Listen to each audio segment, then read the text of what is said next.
E aí, gente, tudo bom? Excelente dia abençoado para vocês. Estou vendo um louvor aqui, ó. Esse louvor aí, esse louvor que vocês estão ouvindo, ele me fez refletir algo. Sinceramente, pai, não Presta atenção na letra aí. Na realidade tá tão difícil Às vezes pra não é assim que você se encontra. Jesus, não quero contar pra ninguém as Todo mundo se coisas encontra que eu assim, só conto pra ti. quase Mas pensando quando em me existir. perguntam se eu tô bem, eu lembro que eu tô pra desistir. E quando me perguntam se está tudo bem, eu lembro quanto está difícil pra poder lutar. E passo um filme aqui das noites sem dormir, sabe essas dos choros noites, escondidos que ninguém pode escutar. Mas pai, tu sabe das feridas que eu carrego, de alguns confrontos que só tu assistiu. só ele viu, ninguém mais viu. E ninguém vê as marcas que eu levo. E Quando me perguntam, eu respondo assim.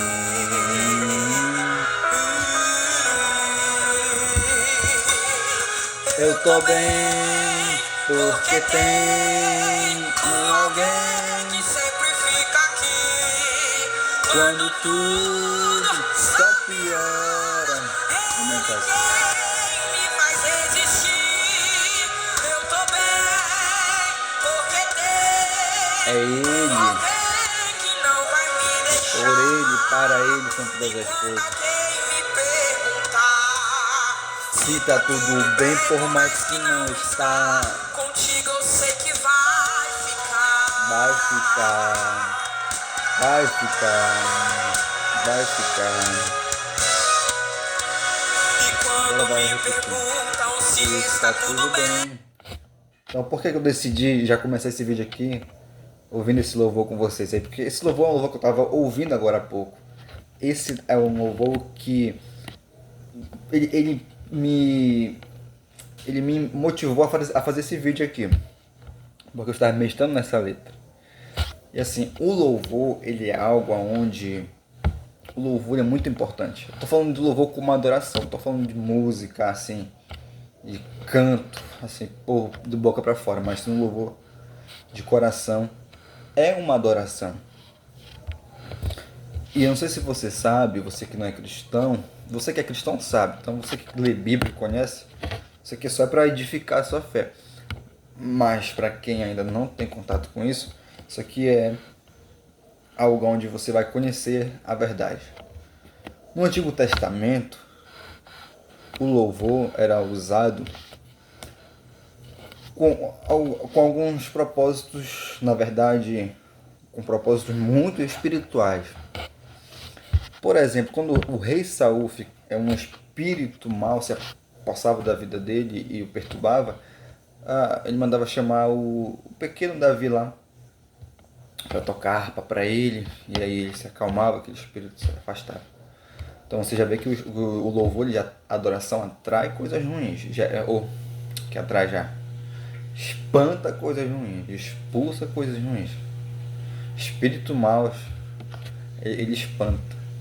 Se estiver dentro de você, ele bota para fora, ele expulsa a adoração. Tá? Tem esse exemplo. Outro exemplo é... Esse exemplo aqui é mais forte ainda. Esse exemplo aqui... Parece que eu estou lendo alguma coisa aqui, né? Que eu olho para baixo, mas eu estou lembrando.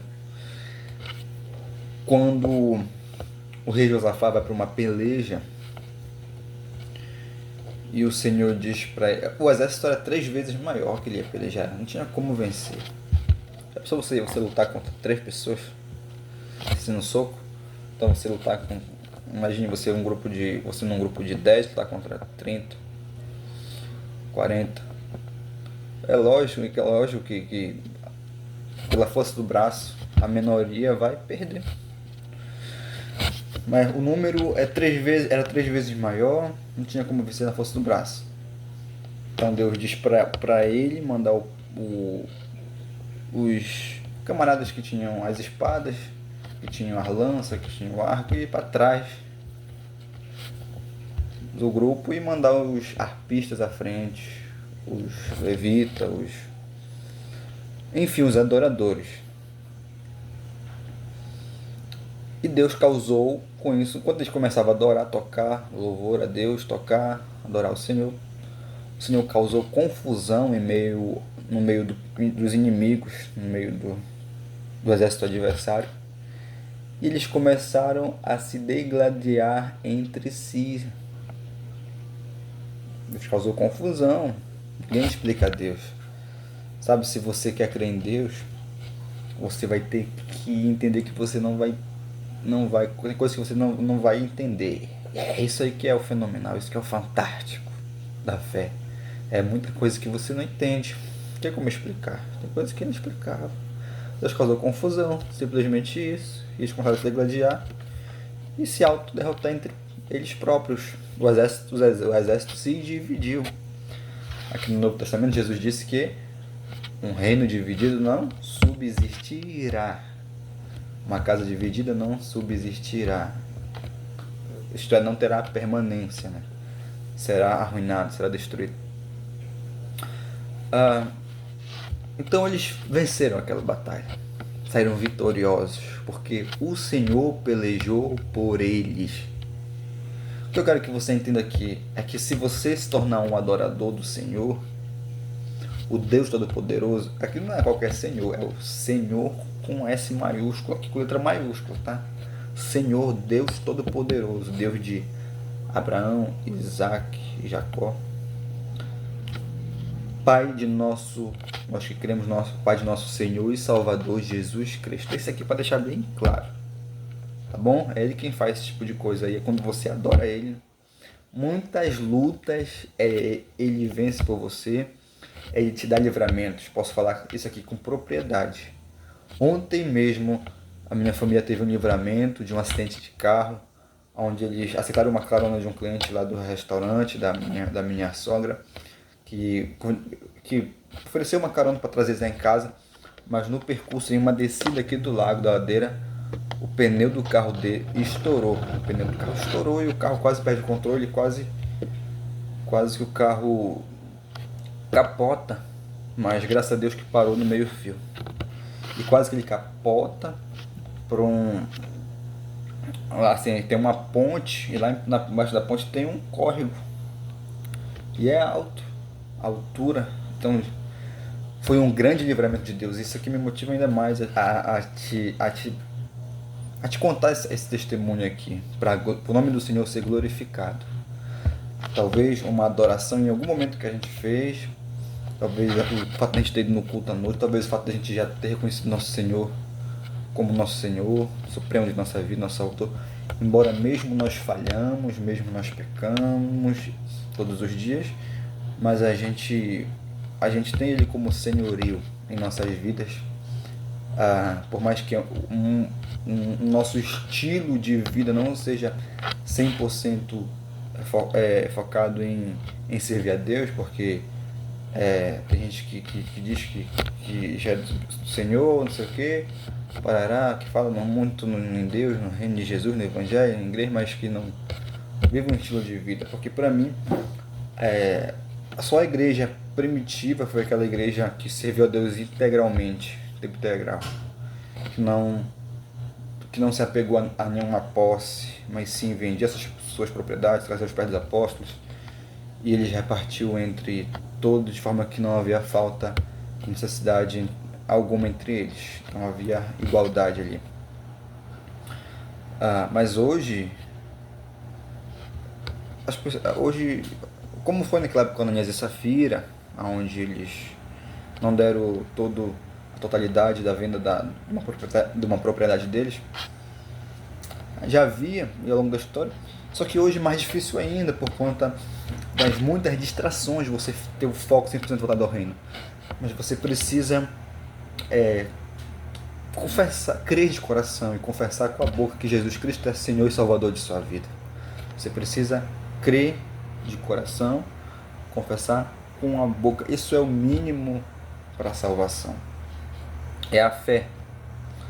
Porque, como o apóstolo Paulo escreve em uma de suas cartas, a salvação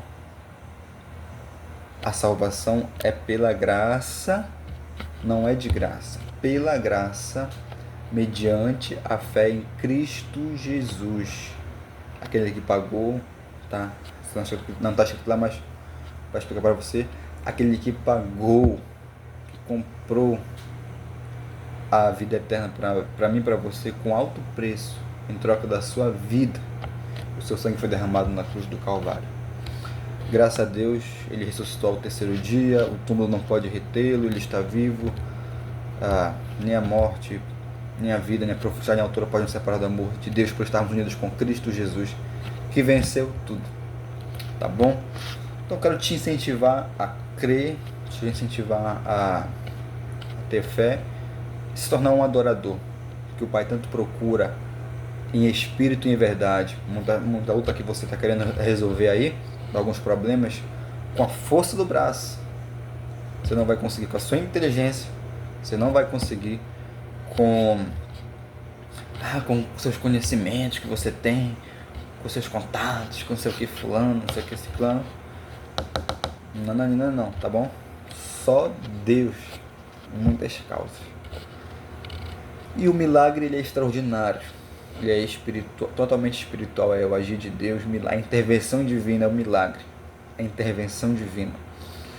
E aí você não vai conseguir explicar, nem entender, mas você vai dizer, foi Deus, foi a mão de Deus, foi a mão de Deus, foi a mão de Deus, foi a mão de Deus. Você vai, e aí o mérito não vai ser seu, vai passar a ser dele, e o nome dele vai ser glorificado na sua vida, rapaz. Moça, jovem, senhor, senhora, é isso. Tá bom, eu quero achar um louvor aqui. Lembra quando está pra desistir? Acho que eu não vou achar. Mas então é isso, gente. É fé em Deus.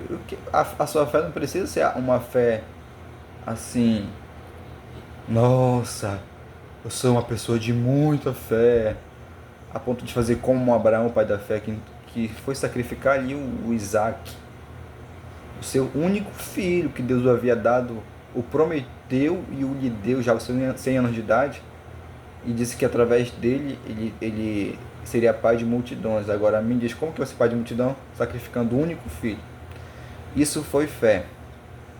Isso foi totalmente fé. E essa fé ela é tão extraordinária que eu creio que Abraão já acreditava que Deus iria providenciar, como ele falou. Quando Isaac disse assim, pai, está aqui o cutelo, está aqui a lenha, não sei o que, está aqui o altar. Foi mais ou menos assim. Mas cadê o cordeiro para o sacrifício? Abraão disse, Deus proverá, meu filho. Deus proverá. Cadê o novilho? Para Deus proverá. Deus proveu o novilho lá, e Deus proveu o cordeiro na cruz do Calvário. Tá bom? Para salvar, assim como salvou a vida de Isaac, para salvar a minha e a sua vida. Fique com essa palavra. Eu acho que isso aqui, essa final aqui falando sobre a fé de Abraão, sobre a providência divina, sobre o cordeiro, sobre a cruz do Calvário já é suficiente. Tá bom? Que Deus te abençoe e até um próximo vídeo.